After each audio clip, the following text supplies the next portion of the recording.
नमस्कार विद्यार्थी मित्रांनो, आज आपण इयत्ता 11वीच्या मराठीच्या पाठ्यपुस्तकातील मामू हा पाठ शिकणार आहोत। प्रस्तुत पाठ शब्दबद्ध केलेला आहे सुप्रसिद्ध कादंबरीकार शिवाजी सावंत यांनी।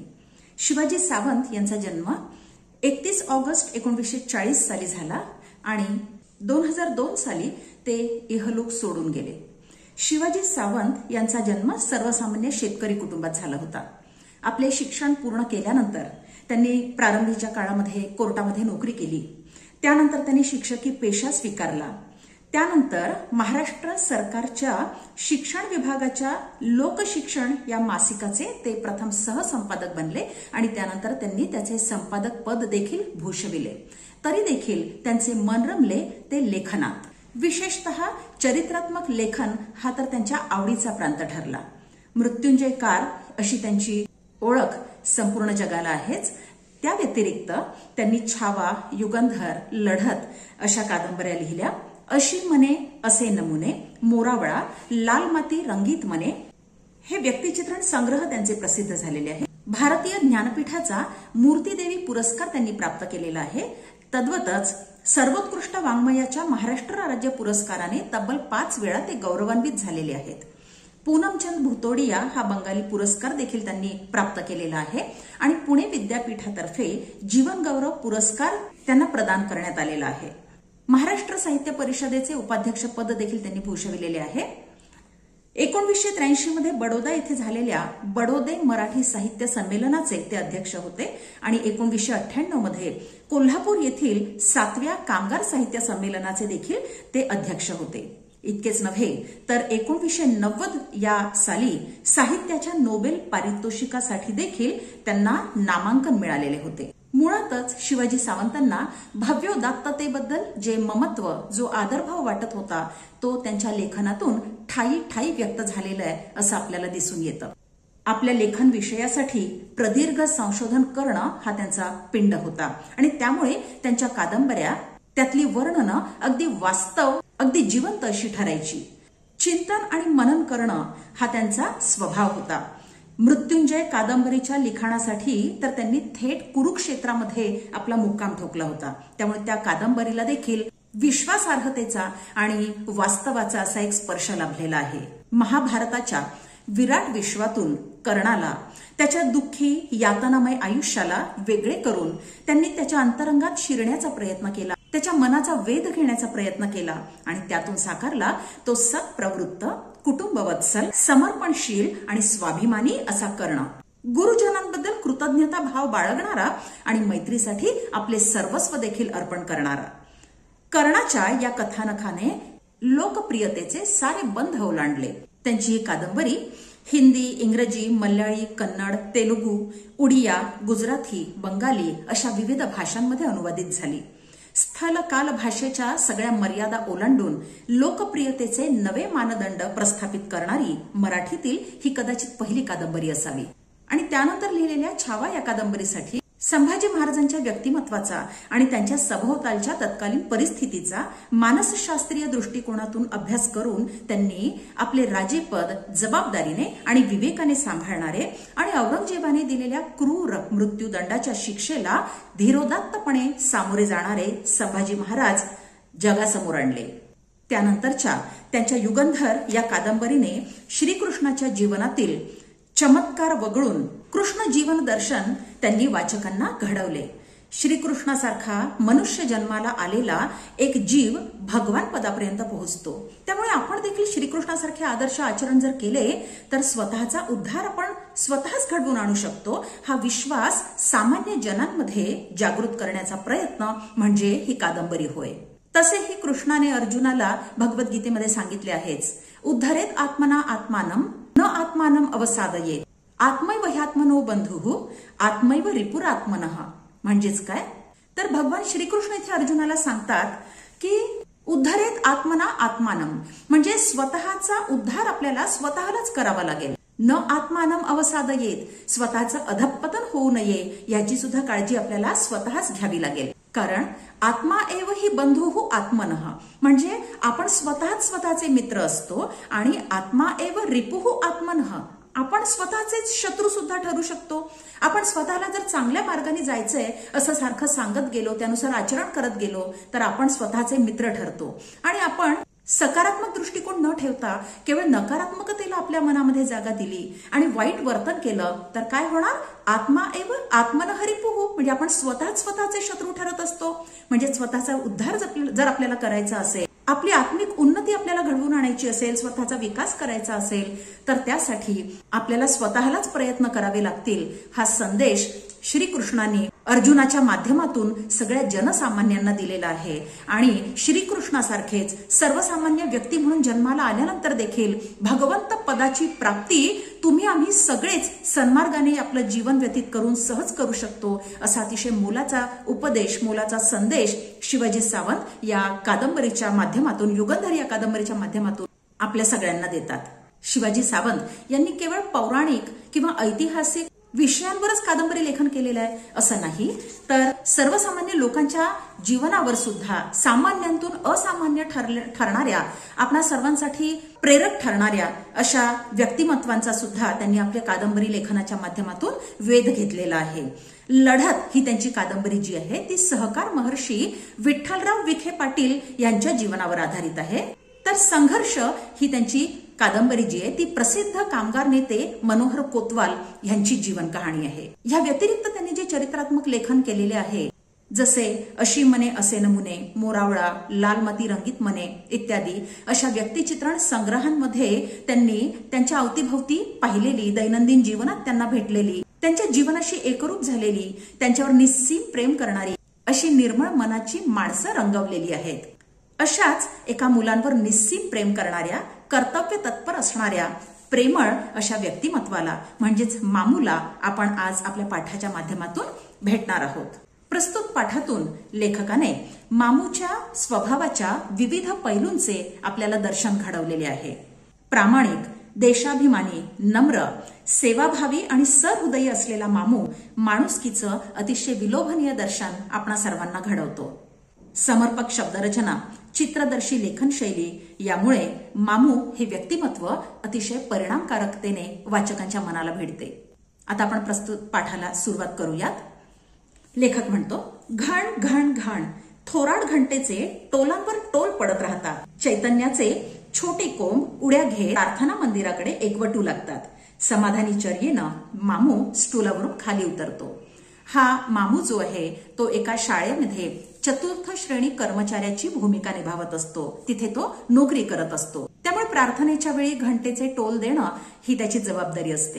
शाळेतील छोट्या छोट्या मुलांवर त्याचं असीम आणि निर्व्याज असं प्रेम असतं आणि त्यामुळे ज्यावेळी घंटेचे टोलांवर टोल पडतात आणि सगळी छोटी छोटी मुलं, अगदी जिवंतपणाने रसरसणारी ती छोटी छोटी मुलं, ज्यांना इथे चैतन्याचे छोटे कोंब म्हटलेलं आहे, म्हणजे अगदी जिवंतपणाने आणि उत्साहाने सळसळणारी अशी जी छोटी मुलं आहेत, ती सगळी प्रार्थना म्हणण्यासाठी प्रार्थना मंदिराकडे जशी पळायला लागतात, तसा अतिशय समाधानी चेहऱ्यानं त्या छोट्या मुलांना पाहून अतिशय आनंद पावलेला मामू आपल्या स्टूलावरून प्रार्थनेसाठी उठतो. रांगा धरून उभे राहिलेले अनघड कोवळे कंठ जोडल्या हातांनी आणि मिटल्या डोळ्यांनी अतिशय भावपूर्ण सुरात प्रार्थनेतून अज्ञात शक्तीला आळवू लागतात.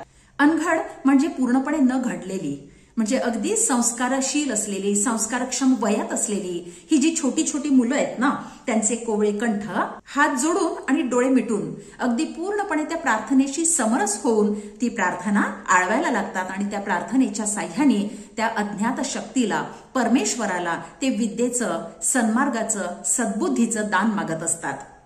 मामू एका दगडी खांबाला रेलून आपली चुनेवाणाची सफेद दाढी कुरवाळत ती समूह प्रार्थना ऐकत राहतो. त्याचं मन कशात तरी गुंतून पडतं आणि मामू ज्यावेळी प्रार्थना सुरू असते त्यावेळी काय करतो, तो आपली सफेद दाढी, आपली पांढरी शुभ्र दाढी एका हाताने कुरवाळत एका दगडी खांबाला रेलून उभा असतो. प्रार्थना सुरू असते आणि त्यामुळे मामू उभा असतो आणि उभा असताना, प्रार्थना ऐकत असतानाच त्याचं मन भूतकाळातल्या कुठल्या तरी स्मृतींमध्ये हरवून गेलेलं असतं. प्रार्थना संपते, जनगण मनची इशारत मिळते. खांबाला रेललेला मामू पाय जोडून सावधानचा पवित्रा घेऊन खडा होतो आणि जशी प्रार्थना संपते आणि जनगण मन म्हणावं, राष्ट्रगीत म्हणावं अशी मुलांना सूचना देण्यात येते, तसाच मामू सावधान होतो राष्ट्रगीत सुरू होणार म्हणून तो सावधानचा पवित्रा घेतो आणि राष्ट्रगीताप्रती, आपल्या राष्ट्राप्रती तो आपला आदर व्यक्त करतो. या शाळेचा मामू एक अवयव झालाय. गेली 40 वर्ष तो आपल्या अलीबाबाच्या हातानं घंटेचे टोल देत असे चैतन्याचे कोंब नाचवत आलाय. लेखक म्हणतायत इथे की मामू या शाळेचा एक अवयव झालाय. जणू शरीरापासून आपला अवयव आपल्याला वेगळा करता येत नाही. आपला अवयव हा आपल्या शरीराचा एक अभिन्न अंग म्हणून आपल्या संपूर्ण आयुष्यभर राहत असतो. तद्वतच मामू सुद्धा ज्या ठिकाणी नोकरी करत होता त्या शाळेचा एक अभिन्न अंग झालेला होता. शाळेपासून मामूला वेगळं करताच येत नव्हतं. इतका तो मनाने शाळेतल्या छोट्या मुलांमध्ये गुंतून गेला होता. त्याचा निस्सीम प्रेम त्या शाळेवर, त्याच्या कर्तव्यावर, छोट्या छोट्या मुलांवर होतं. प्रस्तुत ठिकाणी लेखक मामूच्या हातांना अलीबाबाचे हात म्हणतोय. अलीबाबाच्या गोष्टीतली अलीबाबाची गुहा कशी आहे? ती आपल्याला जादुई गुहा वाटते. त्याचप्रमाणे मामू आपल्या जादुई हातांनी जणू काही घंटेचे टोल देतो आणि आपल्या त्या जादूच्या, आपल्या प्रेमाच्या तालावर चैतन्याचे ते छोटे छोटे कोवळे कोंब, ती छोटी छोटी मुलं नाचवतो. त्यांना घडवण्याच्या प्रक्रियेमध्ये मामू सुद्धा आपला सक्रिय सहभाग देतो. लेखक पुढे म्हणतायत की कोल्हापूर संस्थान होतं तेव्हा राजाराम महाराजांच्या कारकिर्दीतील मामूची नेमणूक आहे. त्यामुळे त्यांना 2 राज्य बघितली. एक म्हणजे संस्थानाचं आणि दुसरं लोकशाहीचं. कोल्हापूरकरांच्या कैक पिढ्या, कित्येक पिढ्या मामूने पाहिल्या. मामूच्या सफेद दाढीत जेवढे केस आहेत तेवढ्या त्याच्या आठवणी असतील. त्याच्या कोल्हापूरबद्दलच्या, कोल्हापूरकरांबद्दलच्या, राजाराम महाराजांबद्दलच्या, अशा त्याच्या स्वतःच्या आयुष्याबद्दलच्या देखील अशा कितीतरी आठवणी त्याच्या मनामध्ये रुंजी घालतायत. लेखक म्हणतायत की त्याच्या सफेद दाढीत जितके केस असतील तितक्या, म्हणजे अगदी अगणित अशा आठवणी त्याच्या मनामध्ये त्याच्या आतापर्यंतच्या आयुष्याबद्दल जमा झालेल्या आहेत. खूप बघितलंय मामूनं, लेखक आपल्याला सांगतायत, आणि भोगलंय सुद्धा. महाराजांचा मुक्काम पन्हाळ्यावर पडला तर मामूला भल्या पहाटे उठून साथीदारांसह 14 मैलांची पायपीट करावी लागलेली आहे. पण ही आठवण सांगताना कुठं वेदनेची कळ त्याच्या दाढीधरी चर्येवर तरळत नाही. लेखक म्हणतायत की ज्यावेळी राजाराम महाराजांचा मुक्काम पन्हाळ्यावर असे त्यावेळी मामूला भल्या पहाटे उठून 14 मैलांची पायपीट सुद्धा करावी लागलेली आहे. मात्र आज ती आठवण सांगताना 14 मैलांची पायपीट करावी लागली याबद्दल कुठेही तक्रारीचा सूर मामूच्या बोलण्यात आढळत नाही. उलट राजाराम महाराजांप्रतीचा आदर, कौतुक याच गोष्टी त्याच्या बोलण्यामध्ये आपल्याला दिसतात. उलट एका सच्चा सेवकाला शोभेल अशी अभिमानाची झालर त्याच्या मुखड्यावर उतरते. आपण किती सुदैवी आहोत की राजाराम महाराजांसाठी सेवा करण्याची संधी आपल्याला मिळाली असा भाव त्याच्या चेहऱ्यावर उमटतो. डोळे किलकिले करत भुवया आक्रसून त्याच्या बुढ्या देहातील उमद मन बोलून जातं, सर फाटेचं धुक्यातनच पन्हाळ्यावर चढाई करणं लय गमतीचं. आता वाटतं पण नाही झेपत. लेखकाला मामू सांगतो की पहाटे पहाटे पन्हाळा चढण्याची गंमतच काही और आहे. तो आनंद अगदी जगा वेगळा आहे. आणि मामू लेखकाला सांगतो की आता मला फार वाटतं की परत एकदा पहाटे पहाटे पन्हाळ्याची चढाई करावी, पण आता वयामुळे झेपत नाही असं तो लेखकाला सांगतो. लेखक पुढे म्हणतोय, संस्थानं विलीन झाली आणि असा इमानी चाकरवर्ग चौवाटा पांगला. चौवाटा पांगणं म्हणजे 4 दिशांनी निघून जाणे. संस्थानं विलीन झाल्यानंतर संस्थानाशी इमान राखणारी, आपल्या राजाशी इमान राखणारी, आपल्या राज्याशी इमान राखणारी अशी ही जी माणसं होती, इमानदार माणसं होती, ही वाट फुटेल तिकडे निघून गेली. कारण रोजीरोटी कमावण्यासाठी त्यांना दुसरा आश्रय शोधावा लागला. आणि त्यातच मामू या शाळेत रुजू झाला.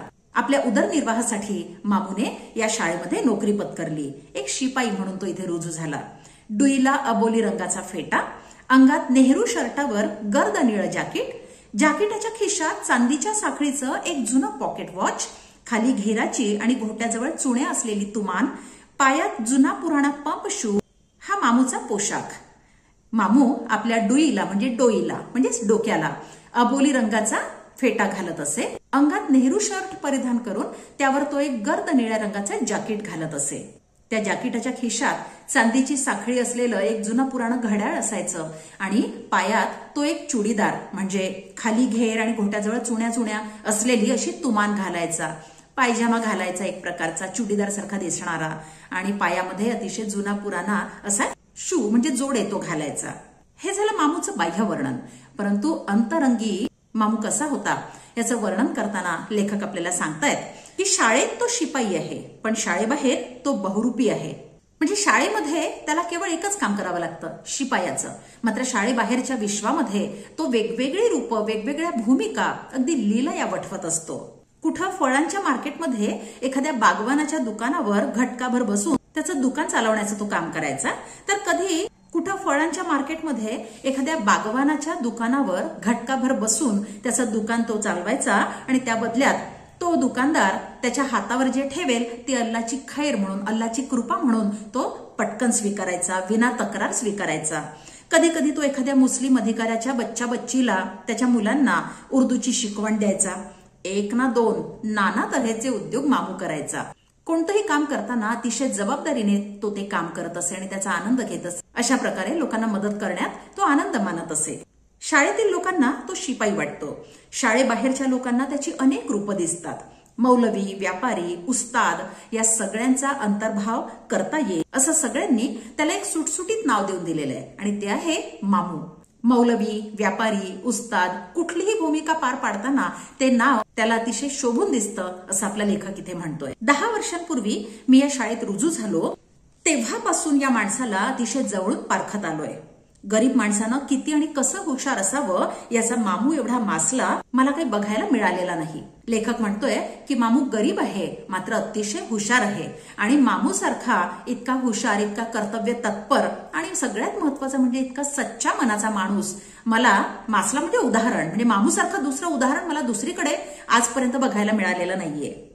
मी मामूच्या घरी गृहप्रवेशाच्या कार्यक्रमाला गेलो. लेखक म्हणतो की त्याची कर्तबगारी बघून मला खूप समाधान वाटलं. मामूनं केलेल्या कष्टमय चाकरीचं फळ म्हणून असेल कदाचित, पण त्याची सगळी मुलं अतिशय गुणवान निघाली आहेत. पैसा कमावतात म्हणून माज नाही. बापाचा शब्द त्यांच्या लेखी शेवटचा शब्द आहे, तो कधीही खाली पडत नाही. मामू आपलं आजपर्यंतचं आयुष्य अतिशय सचोटीने जगलेलं आहे, प्रामाणिकपणे जगलेलं आहे. कर्तव्य तत्परता हीच त्यानं आपलं सर्वस्व मानलेलं आहे आणि त्यामुळेच असणार कदाचित परमेश्वरानं त्याच्या या सच्चेपणाची नोंद घेतलेली आहे आणि त्याला परमेश्वरानं अगदी भरभरून दिलेलं आहे. समाजाला जसं आपल्याकडून भरभरून देण्याचा मामू प्रयत्न करतो, प्रत्येकासाठी सहाय्यशील राहण्याचा प्रयत्न करतो, त्याचप्रमाणे परमेश्वराने देखील त्याला न्याय देण्याचा प्रयत्न केलेला आहे आणि म्हणूनच या न्यायाचं प्रतीक म्हणून कदाचित मामूची सगळी मुलं खूप छान निघालेली आहेत. त्यांना आपल्या वडिलांबद्दल, मामूबद्दल इतका आदर वाटतो की मामूचा एकही शब्द त्याची मुलं खाली पडू देत नाहीत. त्याच्या प्रत्येक शब्दावर हुकूम त्याची मुलं काम करतात. असंच एकदा मामूच्या घरी त्याच्या दुसऱ्या नंबरच्या मुलाचं शादी मुबारक निघालं. ठरल्याप्रमाणे मामू मला आमंत्रण द्यायला आला. सर, पोराचं लग्न आहे, यायला पाहिजे. मामू आपल्या लेखकाला म्हणाला की माझ्या मुलाचं लग्न आहे आणि त्यासाठी तुम्हाला यावं लागेल. लेखक म्हणाला, मामू तुमच्या पोराचं लग्न आहे तर न येऊन कसं चालेल, नक्की येईल. मामूने निमंत्रित केल्यानंतर लेखकाने मामूला आश्वस्त केले की तुमच्या मुलाच्या लग्नाला मी नक्की येणार. एका मित्राला घेऊन लेखक आपल्याला सांगतोय की संध्याकाळी शादीच्या मंडपात मी गेलो. मंडप माणसांनी भरला होता. मामूनं पुढे येत मला हाताला धरून आघाडीला नेऊन बसवलं. लेखक ज्यावेळी मामूच्या मुलाच्या लग्नासाठी पोहोचला त्यावेळी त्या मंडपामध्ये खूप सगळे लोक आलेले होते आणि लेखक आलेला पाहून मामू अतिशय अदबीनं सामोरा आला लेखकांना आपल्या आणि लेखकाला अतिशय सन्मानानं त्यानं आघाडीच्या म्हणजे अगदी समोरच्या रांगेमध्ये लेखकाला बसवलं. लेखक म्हणतोय त्या मंडपात आमदार होते, खासदार होते, बडे व्यापारी होते, शिक्षक, प्राध्यापक देखील होते. हयातभर अंगावर पट्टा चढवून शिपाई म्हणून केलेल्या चाकरीचं चीज झाल्याचं समाधान त्याच्या सफेद दाढीभर पसरलं होतं. मामूनं जमलेल्या लोकांचे आभार मानण्यासाठी माईक हातात घेतला. मामूने त्याच्या अतिशय विनम्र अशा स्वभावाने, मदत करण्याच्या त्याच्या प्रवृत्तीमुळे आजवर जेवढे लोक आपल्या आयुष्यात जोडलेले होते, मग त्यात अगदी आमदार खासदारापासून ते सर्वसामान्य लोकांपर्यंत अशा सगळ्या वर्गातली मंडळी होती आणि ते सगळे लोक केवळ मामूच्या प्रेमाखातर त्या लग्न प्रसंगासाठी, त्या विवाह सोहळ्यासाठी आलेले होते. निकाह लागल्यानंतर म्हणजे लग्न लागल्यानंतर मामूने जमलेल्या लोकांचे आभार मानण्यासाठी माईक हातात घेतला आणि मामू म्हणाला, आज माझ्या मुलाच्या लग्नाला आमदार साहेब आलेत, खासदार साहेब आलेत, मृत्युंजयकार आलेत. माझ्या गरीबाच्या मामूचा कंठ दाटून आला. मामू सगळ्यांप्रती आपली कृतज्ञता व्यक्त करण्यासाठी बोलू बघत होता, मात्र आपल्यावर असणारं लोकांचं इतकं निरतिशय प्रेम पाहून त्याला पुढे काही बोलवेना. त्याचा कंठ दाटून आला. त्याला बोलता येईना. त्याची अनुभवानं पांढरी झालेली दाढी थरथरत राहिली. मामूनं कसे बसे आभार मानून हातातील माईक खाली ठेवला.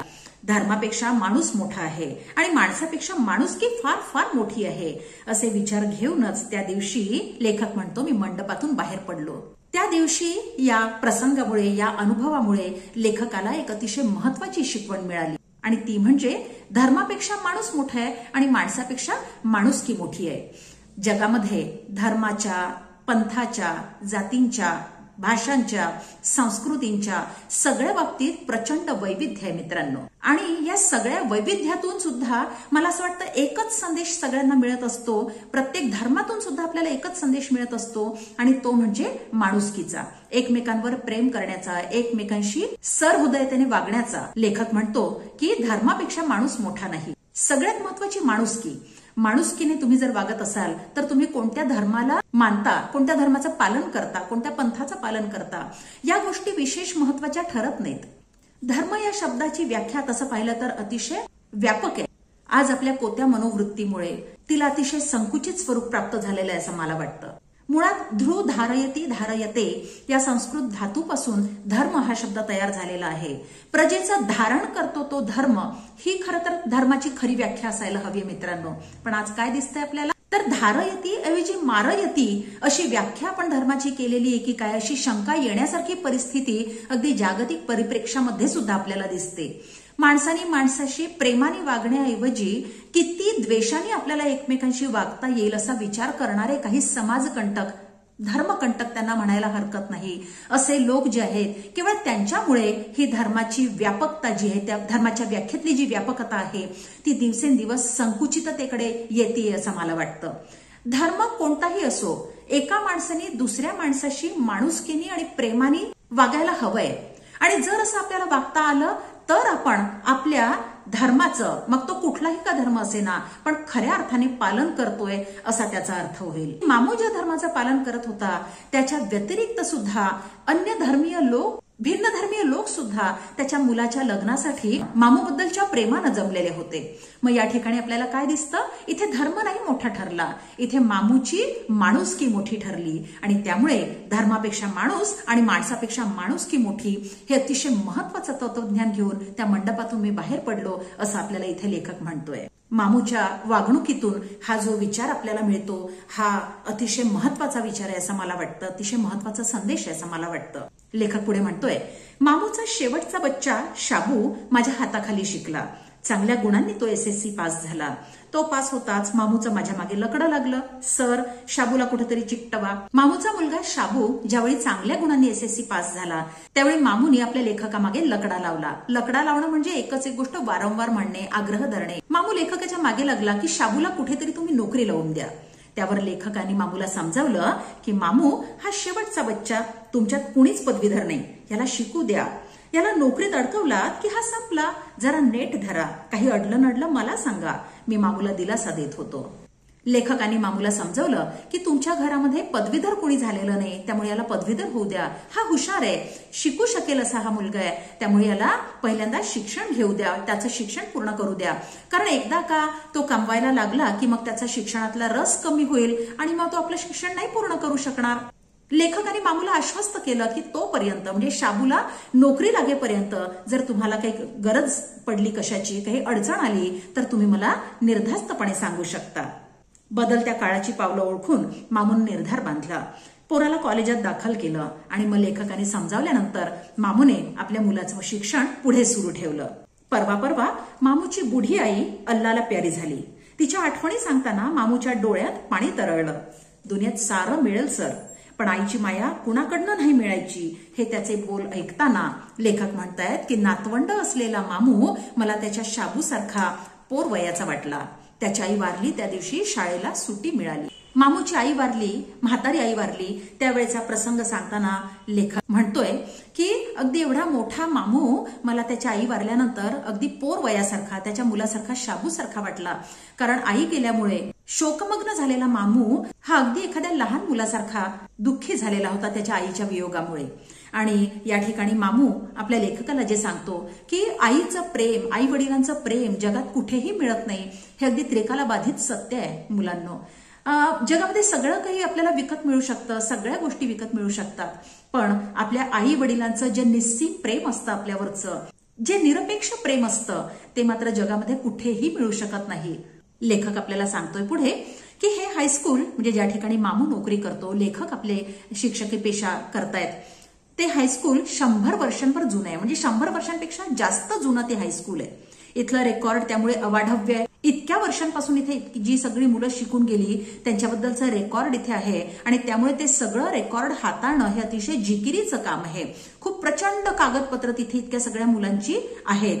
कुणी माजी विद्यार्थी येतो एखाद्या वेळी आणि 1920-22 सालातील आपल्या नावाचा दाखला तो मागतो. एखाद्या वेळी काय होतं की एखादा जुना विद्यार्थी येतो आणि तो आपला जुना रेकॉर्ड म्हणजे ज्यावेळी तो त्या शाळेमध्ये विद्यार्थी असतो त्यावेळेचा रेकॉर्ड मागतो. आता इतक्या जुन्या काळातलं रजिस्टर शोधून त्या मुलाच्या नावाचा तो रेकॉर्ड शोधून काढणं हे इतकं काही सोपं काम नसतं. मात्र मामू पडला कर्तव्य तत्पर.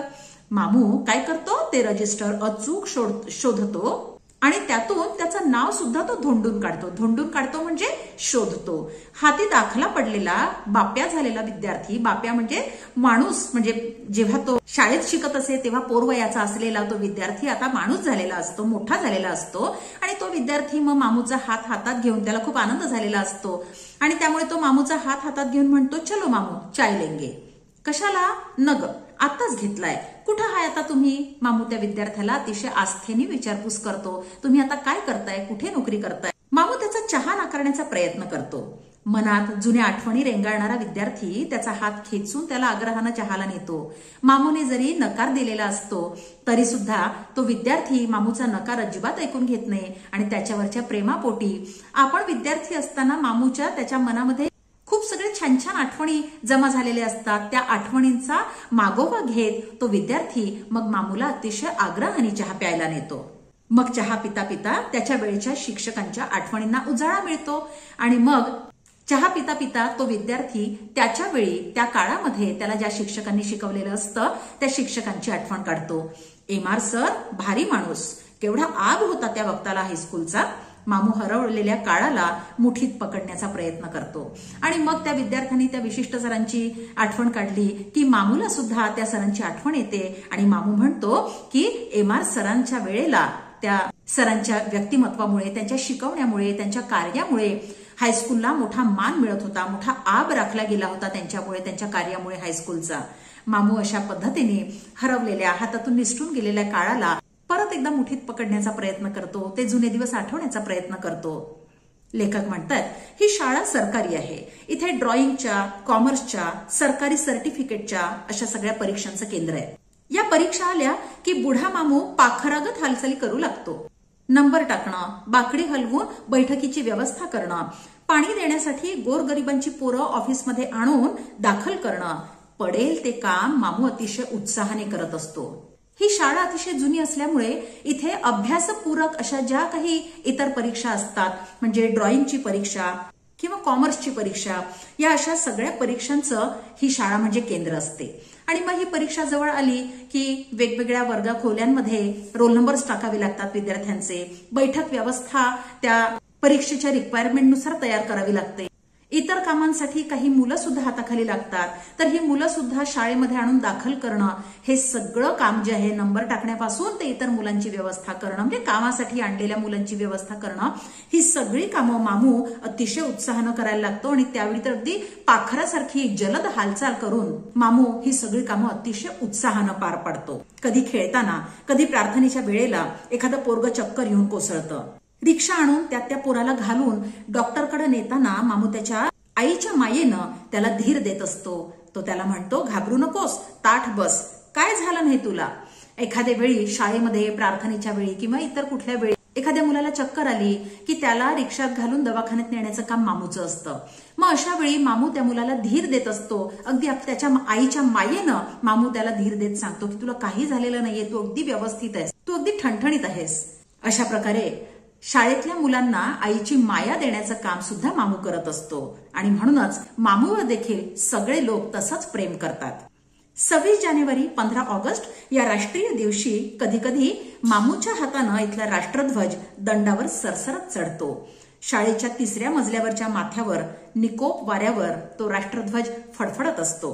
फेट्याजवळ हाताचा पंजा भिडवून मामू राष्ट्रगीत संपेपर्यंत ध्वजाकडे मान उंचावून बघत राहतो. एखाद्या वेळी 15 ऑगस्ट किंवा 26 जानेवारी अशा स्वातंत्र्य दिन किंवा गणतंत्र दिन अशा दिवशी मामूच्या हाताने झेंडावंदन करण्यात येतं त्याच्या शाळेत. आणि मामूला मिळालेला हा मान जो असतो तो अतिशय यथार्थ असतो असं मला वाटतं. कारण शाळेतलं प्रत्येक काम अगदी मन लावून मामू करत असतो आणि त्यामुळे समरसून प्रत्येक काम केल्यामुळे समर्पित भावनेमुळे त्याचा त्या राष्ट्रध्वजाला फडकावण्यावर निश्चितच अधिकार असतो. आणि म्हणून आपल्याला लेखक म्हणतो मामूच्या हातानं इथला राष्ट्रध्वज फडकावण्यात येतो आणि मामू त्या राष्ट्रध्वजाप्रती आपल्या मनातला सन्मान व्यक्त करत, आदरभाव व्यक्त करत अगदी राष्ट्रगीत संपेपर्यंत त्या म्हाताऱ्या वयात देखील वर मान करून 3ऱ्या मजल्यावर फडफडत राहणाऱ्या राष्ट्रध्वजाकडे राष्ट्रगीत संपेपर्यंत पाहत राहतो आणि आपलं देशप्रेम व्यक्त करतो. लेखक म्हणतो की माझ्याकडे कधी कोणी बडा पाहुणा आला की मामूकडे बघत नुसती मान डुलवली की तिचा इशारा पकडत मामू चहाची ऑर्डर देतो. पाहुणा बसेपर्यंत चहा दाखल होतो. राजे, चहा केव्हा सांगितलात? पाहुणा आश्चर्यानं विचारतो. मी उत्तर देतो, ऐतिहासिक काळात वावरतो ना सध्या, नुसती इशारतीबर हुकूम कामं होतात आमची. लेखक म्हणतो की शाळेत लेखक असताना जर त्याच्याकडे कोणी एखादी मोठी व्यक्ती आली तर तो मामूला खुणेनीच सांगतो की आता तुला चहा आणायचंय आणि मामू त्या खुणेचा अर्थ समजून घेत ताबडतोब जातो, चहा घेऊन येतो. त्या पाहुण्याला कळलेलं सुद्धा नसतं की चहाची ऑर्डर दिलेली आहे. त्यामुळे चहा पुढ्यात आल्याबरोबर तो पाहुणा आश्चर्यचकित होतो. आपल्या लेखकाला विचारतो की तुम्ही चहा केव्हा सांगितलात? लेखक त्याला सांगतात की आम्ही ऐतिहासिक काळात वावरतो ना, त्यामुळे अगदी इशारतीबर हुकूम राजे रजवाड्यांसारखी आमची कामं होतात बरं. एकदा मी आणि मामू शाळेच्या व्हरांड्यात बाकावर गप्पा मारत बसलो. त्या दिवशी मामू खुल्ला होता. संस्थानिकांच्या काळच्या वाड्यावरच्या एक अजब गमती सांगत होता. 3 तास केव्हा मागं पडले होते दोघांनाही कळलं नाही. प्रसंगी मामू एखाद्या कार्यक्रमाच्या वेळी मुलांच्या समोर 10-20 मिनिटं एखाद्या विषयावर बोलू सुद्धा शकतो. त्याला जसं उर्दूचं ज्ञान आहे तसंच त्याला वैद्यकाचं देखील ज्ञान आहे. लहानसर चण असलेल्या शिक्षकाला तो म्हणतो, काय पवार सर, काय ही तब्येत? पैसा काय कोण उरावर बांधून नेणार जाता ना? जरा अंगधरीसारखं काहीतरी खावा. मी सांगतो तुम्हाला, साखरेच्या पाकात तूप घालून त्यात शेरभर साफ धुतलेल्या खारका बिया काढून 15 दिवस मूर्तीला घाला. रोज सकाळी अनुशापोटी 2-2 खावा. महिन्याभरात तुम्हाला कोणी ओळखणार नाही. आपला हा जो मामू आहे हा खरोखर बहुरूपी आहे.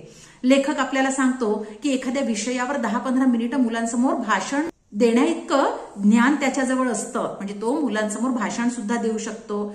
त्याच्या जुन्या काळातल्या अगदी वाड्यांवरच्या किंवा राजे रजवाड्यांबद्दलच्या अशा खूप छान गमती सांगून तुम्हाला खिळवून ठेवू शकतो. त्या सुरस कथा ऐकण्यात तुमचा वेळ कसा गेला हे तुम्हाला सुद्धा कळणार नाही अशी हातोटी त्याच्याजवळ आहे. इतकंच नाही तर मामूला वैद्यक शास्त्राचं देखील ज्ञान आहे. अशा प्रकारे हा मामू म्हणजे jack of all and master of all असं व्यक्तिमत्व आहे. कुणाच्या पायाला लागलं तर त्यावर कुठला पाला लावायचा याचा सल्ला मामू द्यायला विसरत नाही. कुणाचं पोट बिघडलं तर त्यावर कुठला काढा प्यायचा हे सुद्धा तो सांगायला चुकत नाही. म्हणजे त्याला फक्त समस्या दिसण्याचा अवकाश की आपल्या पोतडीमध्ये जे काही ज्ञान असतं त्याच्याजवळ ते ज्ञान तो लोकांना वाटून मोकळा होतो. याच्या मागे एक कळकळ असते मित्रांनो. समोरच्या व्यक्तीचं भलं व्हावं, त्याची समस्या सुटावी या केवळ एका भावनेपोटी मामू अत्यंत आत्मीयतेनं आपुलकीच्या भावनेनं लोकांना मदत करत राहतो. लेखक म्हणतो की शाळेत एखादा कार्यक्रम निघाला की त्याची आखणी मामूच्या हातात येते. फ्लॉवर पॉट पासून ते टेबल क्लॉथ पर्यंत सारी जुपी जोडून देऊन पुन्हा कार्यक्रमाच्या वेळी एखादा कोपरा धरून वक्ता काय काय बोलतो हे तो नीट ध्यान देऊन ऐकतो. आणि कार्यक्रम संपला की मामूला विचारावं कसा झाला कार्यक्रम. वक्त्यात काही खास नसेल तर नाराजी प्रकट करण्याची सुद्धा त्याची एक ढब आहे. तो म्हणायचा, बोललं चांगलं ते, पण म्हणावी तशी रंगत नाही भरली. कुठलाही कार्यक्रम शाळेत असला की त्या कार्यक्रमासाठी अगदी फ्लॉवर पॉट पासून टेबल क्लॉथ पर्यंत सगळी व्यवस्था करण्याची जबाबदारी जी आहे ती मामूच्या हाती असायची. आणि ही सगळी व्यवस्था अगदी अचूकपणे करताना केवळ ती व्यवस्था करून मामूचा भागत नसे तर कार्यक्रम सुरू असताना सुद्धा एक कोपरा धरून त्या संपूर्ण कार्यक्रमाचं निरीक्षण करणं ही सुद्धा जबाबदारी तो व्यवस्थितपणे पार पाडत असे. आणि अतिशय संयमित पद्धतीने तो आपलं मत व्यक्त करत असे. तो सांगत असे की वक्ता बोलला चांगला, पण म्हणावी तशी रंगत आली नाही कार्यक्रमाला. म्हणजे स्वतःचं मत तयार करणं आणि ते अभिव्यक्त करणं इतकी क्षमता मामूच्या ठाई होती. आणखी वर्षानंतर मामू या शाळेतून सेवानिवृत्त होणार. रोजाना दिसणारा त्याचा अबोली रंगाचा फेटा आणि सफेद दाढी आता दिसणार नाही. माणसाच्या आयुष्याला कुठं ना कुठं वळण असतं. टाळतो म्हटल्यानं ते नाही टाळता येत. लेखक म्हणतो साधारण 1 वर्षाने मामू रिटायर होणार, सेवानिवृत्त होणार आणि आयुष्यातली ही जी वळणं असतात ही अपरिहार्य असतात, ती टाळता येत नाहीत. विशिष्ट वय झालं की माणसाला त्याच्या कर्तव्यापासून सेवानिवृत्त व्हावंच लागतं आणि त्या नियमाला धरून, त्या निसर्ग नियमाला धरून मामूला पुढल्या वर्षी सेवानिवृत्त व्हावं लागणार. आणि लेखक म्हणतो की डोईला अबोली रंगाचा फेटा आणि सफेद दाढी मामूची पुढल्या वर्षानंतर दिसणार नाही शाळेमध्ये. सरकारी नियमच आहे आणि त्यानुसार मामूला घरी जावं लागणार. पण मला मात्र वाटत राहतं की त्याच्या शेवटच्या क्षणापर्यंत त्याच्या हातानं इथल्या थोराड घंटेचे घण घण घण असे टोल पडत राहावेत. लेखक म्हणतो की सरकारी नियमानुसार मामूला सेवानिवृत्त व्हावं लागणार, पण मला मात्र फार वाटतं, अगदी मनापासून वाटतं की मामूनं त्याच्या शेवटल्या श्वासापर्यंत हे थोराड म्हणजे मोठ्या भल्या थोरल्या जाडजूड घंटेचे घण शेवटपर्यंत देत राहावेत. त्या टोलाच्या तालांवर चैतन्याचे अगणित कोवळे कोंब नाचत राहावेत आणि मामूनं वाजवलेल्या घंटेच्या तालावर चैतन्याचे छोटे कोवळे कोंब, रसरशीत ही बालमन जी आहेत ती नाचत राहावीत. जोडल्या हातांनी आणि मिटल्या डोळ्यांनी कवळिकीच्या असंख्य अनघड कंठांतून प्रार्थनेचे धीर गंभीर बोल असेच उमटत राहावेत आणि दगडी खांबाला रेलून ते प्रार्थना बोल ऐकताना पार बुढा झालेला मामू असा कसल्या तरी विचारात कायमचा हरवलेला बघायला मिळावा. लेखकाला अगदी मनापासून वाटतं की मामूनं सेवानिवृत्त होऊच नये. त्यानं आपल्या म्हाताऱ्या हातांनी प्रार्थनेसाठी घंटेचे टोल देत राहावं आणि ते टोल ऐकल्याबरोबर उत्साही अशी बालमनं वाड्याच्या प्रार्थना मंदिराकडे धावावी. त्या अनघड कोवळ्या कंठांतून मिटल्या डोळ्यांनी आणि जोडलेल्या हातांनी असेच प्रार्थनेचे बोल उमटत राहावेत आणि त्या प्रार्थनेच्या बोलांमध्ये हरवून गेलेला मामू दगडी खांबाला रेलून उभा असताना आपल्याच विश्वात दंग झालेला कायम बघायला मिळावा अशी आपल्या लेखकाची इच्छा आहे. असं अतिशय सुंदर असं व्यक्तिचित्रण मामू या व्यक्तिरेखेचं लेखकाने केलेलं आहे आणि हा पाठ लाल माती रंगीत मन या मूळ पुस्तकातून, व्यक्तिचित्रणात्मक पुस्तकातून घेण्यात आलेला आहे. मुलांनो, हे असं हा पाठ तुम्ही आता शिकलात. हे मामू नावाचं जे व्यक्तिचित्र आहे, मला स्वतःला असं वाटतं की ते प्रातिनिधिक आहे. म्हणजे तुमच्या, माझ्या, आपणा सगळ्यांच्या मनात मला असं वाटतं की आपापल्या शाळांमध्ये सुद्धा मामूसारखं असं एखादं व्यक्तिचित्र असतं नक्की. आणि त्यामुळे मामू ज्यावेळी आपण वाचतो, ज्यावेळी आपण मामूला भेटतो, त्यावेळी त्याचं प्रतिनिधित्व करणारं असं एखादं व्यक्तिमत्व आपल्या सुद्धा डोळ्यांसमोर उभं राहतं आणि या अर्थाने मामू अशा सगळ्या कर्मचाऱ्यांचं प्रतिनिधित्व करणार आहे. अशा प्रकारे तुम्हा सगळ्यांच्या मनाला भिडणारा, आपल्या भावनांना आवाहित करणारा, आपल्या स्मृतींना जागवणारा असा पाठ शिवाजी सावंतांनी लिहिलेला आहे. हा पाठ तुम्हाला समजला असेल अशी मी आशा करते. धन्यवाद.